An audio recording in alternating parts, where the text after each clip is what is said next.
नमस्कार दोस्तों, आप सभी का स्वागत है हमारे YouTube channel BCS basic physics में। आज के इस वीडियो में हम देखेंगे कक्षा 12 के स्थिर विद्युत की यूनिट में से एक टॉपिक साबुन के आवेशित बुलबुले का संतुलन। विद्यार्थियों, हमने कक्षा 11 में साबुन के बुलबुले में दाब आधिक्य का टॉपिक पढ़ा है और साबुन के बुलबुले में जो दाब आधिक्य 40/r हमने लास्ट ईयर पढ़ा है। देखिए विद्यार्थियों, जो T है वहां पर पृष्ठतनाव होता है और R है वो उस बुलबुले की रेडियस होती है। एक बार मैं आप लोगों को याद दिलाता हूं, जैसे ये हमारे पास में कोई साबुन का बुलबुला है जिसकी रेडियस स्मॉल r है, इसका पृष्ठतनाव स्मॉल t है, कैपिटल T है। तब उदासीन जो बुलबुला होता है, उदासीन बुलबुले का दाब आधिक्य, बुलबुले का दाब आधिक्य। दाब आधिक्य का अर्थ यह है कि जो बाहरी जो दाब है, वातावरण वाला दाब है, उससे बुलबुले के अंदर का जो दाब है वो थोड़ा सा ज्यादा रहता है। इसको हम दाब आधिक्य कह रहे हैं, PEX से लिखा जा रहा है। और उदासीन बुलबुले के लिए देखिए दाब आधिक्य होता है 40/r। अंदरूनी, इसमें दो सतह होगी विद्यार्थियों, अंदरूनी सतह के लिए 2T/r, बाहरी सतह के लिए भी 2T/r। और जो टोटल दाब आधिक्य होता है उदासीन बुलबुले का वो होता है 40/r। ये हमने लास्ट ईयर पढ़ लिया है विद्यार्थियों। अब यहां पर हम ये कंसीडर कर लें कि जो बुलबुला है वो आवेशित है, आवेश दिया है, तो विद्यार्थी इस आवेश की वजह से भी इनकी सतह पर एक दाब लगता है, तो बाहरी दाब से एक अतिरिक्त दाब और क्रिएट हो गया है विद्यार्थियों। जो टोटल दाब आधिक्य है वो पृष्ठतनाव के कारण दाब आधिक्य लगेगा। इसके साथ में जो विद्युत आवेश है उनके द्वारा भी दाब लगेगा, तो टोटल दाब आधिक्य है वो देखेंगे। अब हम बात करेंगे आवेशित बुलबुले के लिए दाब आधिक्य, के लिए दाब आधिक्य। देखिए विद्यार्थी, यहां पर आप ध्यान देंगे PEX दाब आधिक्य, ये तो पृष्ठतनाव की वजह से, और जो आवेश है उनकी वजह से भी दाब आधिक्य उत्पन्न होता है। और वो हमने देखा है विद्यार्थियों, जो दाब आधिक्य है आवेशों की वजह से, वो हमने देखा है σ²/2ε0 होता है आवेशित सतह पर। आवेशित सतह पर दाब ये हमने पीछे पढ़ लिया है।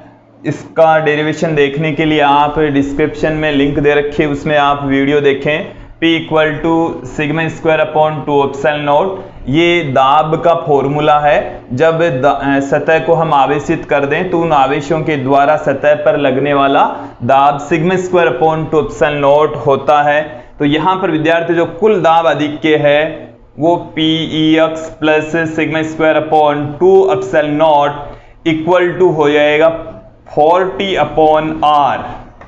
सारे विद्यार्थी ध्यान देंगे कि हमारे पास में जब उदासीन बुलबुला होता है तब PEX की वैल्यू 40/r ही होती है। बट अब यहाँ पर अतिरिक्त दाब आधिक्य उत्पन्न हो गया जब हमने इस बुलबुले को आवेश दिया है। तो जैसे ही आवेश दिया तो इसमें ये अतिरिक्त दाब उत्पन्न हो गया, और ये दाब किसकी वजह से उत्पन्न हो रहा है?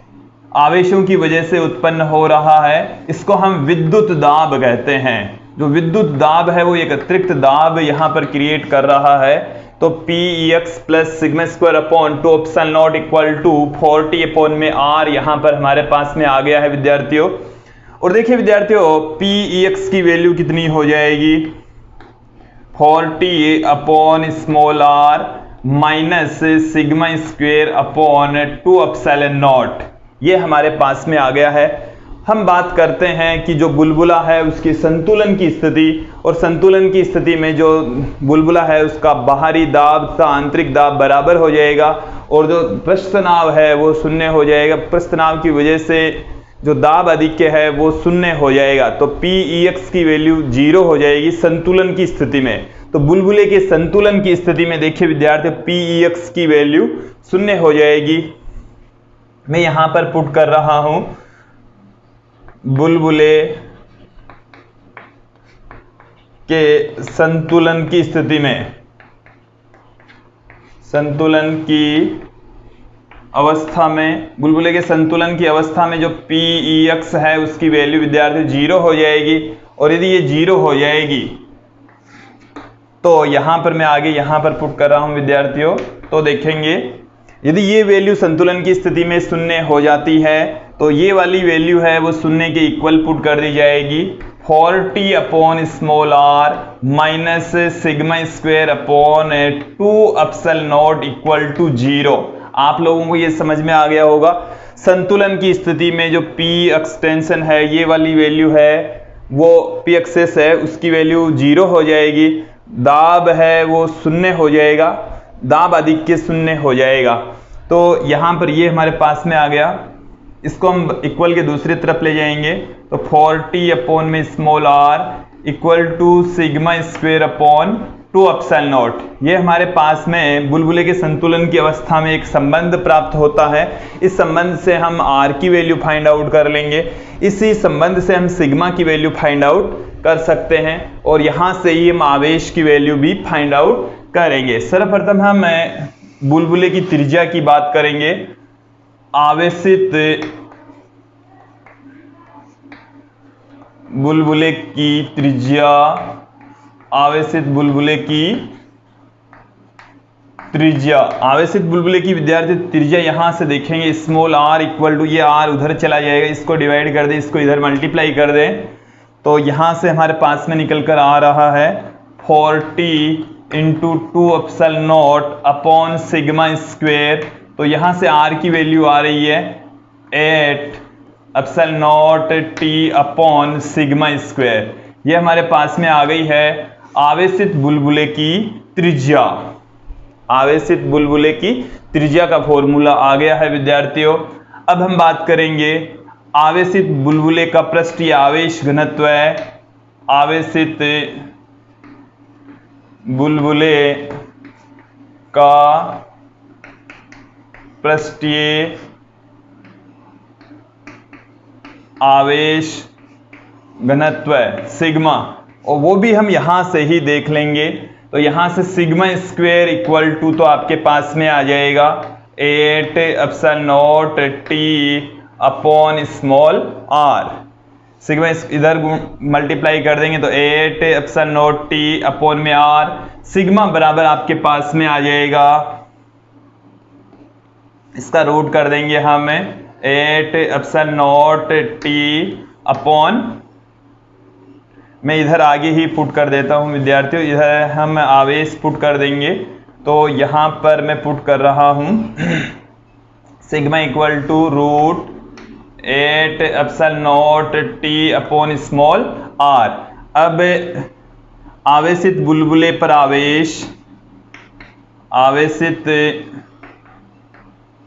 बुलबुले पर आवेश, आवेशित बुलबुले पर जो आवेश है विद्यार्थी, आवेश बराबर होता है पृष्ठीय आवेश घनत्व इनटू क्षेत्रफल, और जो बुलबुला है उसका क्षेत्रफल है 4 पाई r स्क्वायर। यहां पर आप एक बार देख लें, सिग्मा बराबर होता है आवेश बट्टे में क्षेत्रफल, तो आवेश बराबर आ गया पृष्ठीय आवेश घनत्व इनटू क्षेत्रफल, और जो बुलबुला है वो है एक गोले के रूप में और गोले का पृष्ठीय क्षेत्रफल होता है 4 पाई r स्क्वायर। तो यहां पर आप सिग्मा की वैल्यू है पुट कर देंगे, सिग्मा की वैल्यू ये है विद्यार्थियों, तो 8 epsilon naught T upon small r into 4 pi into small r square.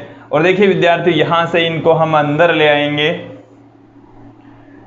अंदर लाएंगे तो आपके पास में क्या रहेगा, जैसे ही इसे यहां से देखिए विद्यार्थियों इस r को अंदर ले जाएंगे, बाकी सारी वैल्यू हम एज इट इज ही रहने देंगे। इस 8 को भी हम 4 इंटू 2 पुट करेंगे तो 4 का जो रूट है वो हो जाएगा हमारे पास में 2 को इस 4 से मल्टीप्लाई करेंगे तो 8 पाई तो आ गया बाहर, और बाकी जो अंडररूट में क्या क्या रह गया है वो देखेंगे। यहां पर एक तो 2 रह गया, एप्सिलॉन नॉट पढ़ाई है, टीबी रह गया। अब आर की हम बात करेंगे।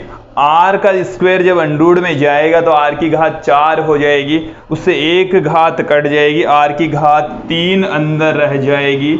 ये हमारे पास में फॉर्मूला आ गया है आवेशित बुलबुले पर आवेश।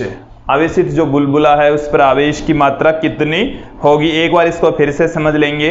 ये 4 तो एजडीज पढ़ाई है, इस 8 को हमने 4 गुणा 2 लिखा, उस 4 का अंडररूट किया तो 2 आया, उस 2 को इस बाहर वाले 4 से मल्टीप्लाई कर दिया तो यहां पर आ गया 8। ये पाई पढ़ाई है, अंडररूट से बाहर पड़ा था। अंडररूट में अब रह गया 2 यहां पर, एप्सिलॉन नॉट यहां पर, टी यहां पर, और जब आर की घात 2 अंडररूट में जाएगी तो अंडररूट में इसकी घात हो जाएगी 4, और आर से एक घात कट जाएगी, अंडररूट में इसकी घात 3 पड़ी रहेगी। ये अंडररूट में ही है। तो ये हमारे पास में आवेश का फॉर्मूला आ गया है।